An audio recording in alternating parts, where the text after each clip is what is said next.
who is the establishment and who is not the establishment? Great question.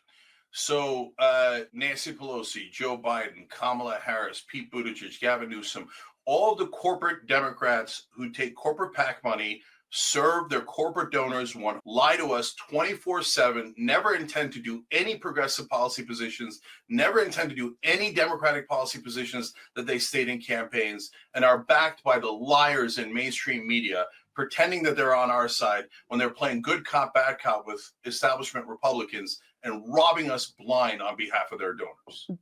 Do you think that Donald Trump and Elon Musk are establishment? So they're complicated. The reason they're complicated is because they act like the establishment. They do the same robberies, the same corporate tax cuts, but they are pretending to be populists. And that's why I've called Donald Trump a fake populist hundreds of times, right? In this clip, Francesca and Cenk dissect what really is the political establishment or who is actually running the show, pulling back the curtain on both corporate Democrats and self-proclaimed populists. From Nancy Pelosi and Joe Biden's corporate ties to the questionable populist claims of Donald Trump and Elon Musk, the conversation is an exploration of who's really pulling the strings in American politics. They break down the lies and contradictions that permeate both sides of the political spectrum, exposing how the wealthy elite on both ends of the aisle maintain control and steer the conversation in their favor. Will Trump and Musk represent a genuine challenge to the establishment, or are they just playing their part in a rigged system? And I've called them a fake populist on right-wing shows. And I've said, hey, watch out for your own donors on right-wing shows, right? And so, but they're not part of this the machine that was the Borg. Mitch McConnell and Joe Biden were the co-captains of the Borg, and that machine was unstoppable. And that machine was, maintains corporate rule, and that's my mortal enemy. That Borg is the one we should all be fighting against. So do you think it's less bad that one person donates $277 million to a candidate versus 5 people donating $277 million to a candidate? Elon Musk gave $277 million to Donald Trump and is now, again, worth $400 billion. Is that somehow less establishment in your mind? So there's 2 parts of it, Franny. One is they at least talk the populist game, and the advantage of that is that also spread through the right-wing base. That, hey, them faking populism, remember, the people that are hearing that message don't realize it's fake, right? Mm-hmm. So they're talking anti-war, they're talking anti-corporate. You see Tucker Carlson talking anti-corporate. You see Steve Bannon saying we should increase corporate taxes. That doesn't mean Steve Bannon is an angel, but what it does mean, or anywhere near it, but what it does mean is that idea of populism and anti-establishment, et cetera, is spreading throughout the right wing. That is an amazing opportunity for us to actually coalesce on economic populism that they now believe in, even if their leader doesn't, right? So that's point 1, and it's super important. Point 2 is, in some ways, that individual corruption is worse, and in some ways it's better. So how is it worse? So Miriam Adelson gives, $137 million to Trump, and Sheldon Adelson had given him $200 million in previous campaigns. So he delivers foreign policy to the Adelson family, right? Right. Moved our embassy in his first term. Now he's thinking about allowing the annexation of northern Gaza and the West Bank. And you saw me fight tooth and nail against Trump, because that's what I was really, really worried about, that he's going to go and be extreme and radical to serve his top donors. On Elon, he handed all of domestic policy to him. So that's how it's worse. How in the world could it be at the same time a little bit better? Well, the way that it's better is that it's not a machine, it's chaotic. So it's one guy here and another person there, but the other person disagrees with Miriam, and then Trump doesn't quite know what to do, and he listens to the last person in the room, but he also kind of listens to his base. We've got chaos there, and chaos is way better than a machine. A machine is ruthless and just steamrolls you. So I think that's nothing worse than the McConnell-Biden era. Nothing worse. Okay, I do want to talk about the McConnell-Biden era and establishment a little bit more, but just on that, I feel like my very first question to you is, well, what are you doing? The idea being presented is that chaos could somehow be more unpredictable, less rigid, and more open to real change. Chaos, might sound appealing in a system that feels like it's been on autopilot by the establishment. But let's not forget, chaos can also mean no direction. Now, comparing this chaos to the machine of politicians like Mitch McConnell and Joe Biden is valid. Those guys have had their roles for so long and well rehearsed. with power structures that just steamroll over anyone in their way. The problem with chaos is that it doesn't always lead to a positive change. It can spiral into more dysfunction, which ultimately just helps the establishment keep its hold, because people get exhausted by the constant confusion and inconsistency. I feel like that's the most cogent answer I've gotten from you that I could sort of get on board with, which is exploit the chaos to turn MAGA against Trump. Even if you wanted to do that, I'm not sure you're achieving it through the kinds of interviews that you're doing and the way that you're playing to the right, especially when you go on those stages and hit the left more than you do the right. So for example, Mitch McConnell, who I am no fan on, obviously, believes that there should not be recess appointments for the Trump administration. Would you say that that is establishment, ergo you are anti that and anti-establishment? Mitch McConnell is against recess appointments. Yes.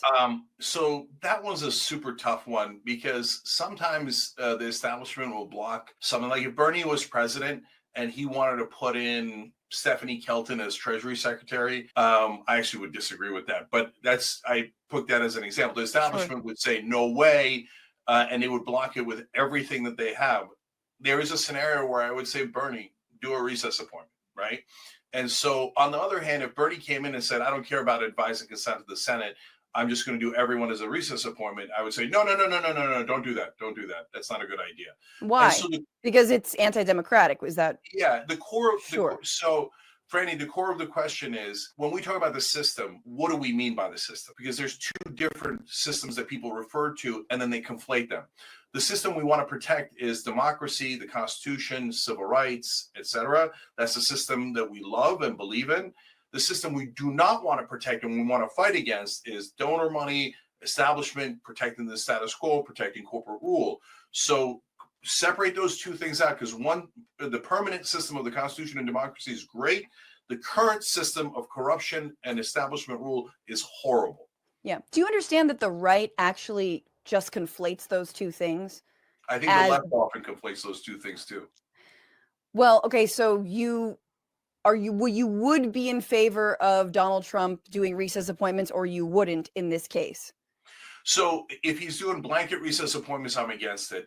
I always think shoe on the other foot. That's why I brought up Bernie Sanders. In order to be fair, hey, how would I feel if it was the other way around? If he does one or two, I understand it as a matter of philosophy.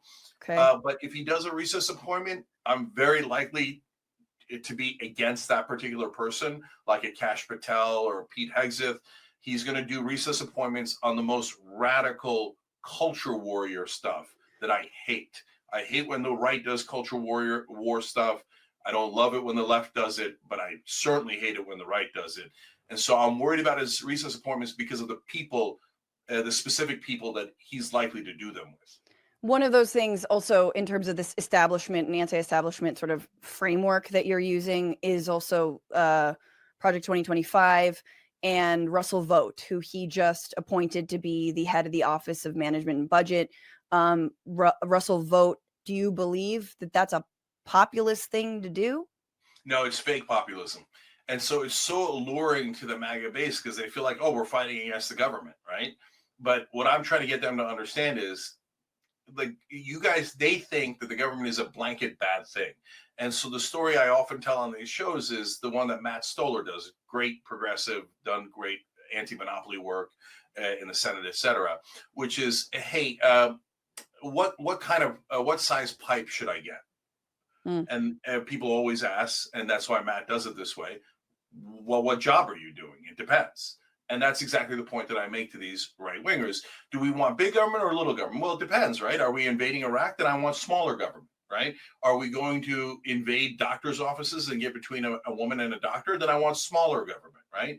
But if we're going to protect the average American from the bankers, then I want a little bit larger government. I don't want to defund the police on Wall Street, right?